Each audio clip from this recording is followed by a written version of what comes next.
Hi everyone, everybody. My brother's cancer corner shop. Like this, my shop.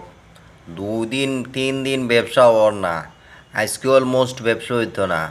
বাণিজ্য মন্ত্রী আমার কথাগুলা শুনতাও না, ব্যবসা যে ওর না। এর মূল কারণ হচ্ছে বাণিজ্য মন্ত্রীর হ্যাঁ খারাপের কারণে। আমি ব্যবসা দেখলাম না, আর কাস্টমারও নাই। আর অরাজকতার সৃষ্টি করার লাগি আমার অত্র চারিপাশের এলাকার মানুষে দিছে সুযোগ করি। আর তো বেয়াদবি করব, উচ্ছৃঙ্খলা করব কিছু কিছু, হ্যাঁ, মানে নিত্য নতুন খারাপ লোক। এখন আমার ব্যবসা হয় না, কাস্টমার নাই একটাতা।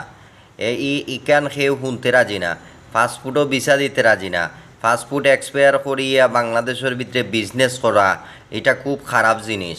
আমি টেকা ফাই নগদে 20 লক্ষ 1000 কোটি টাকা, 1 টাকা 2 টাকা না তো বাক্কা টাকা।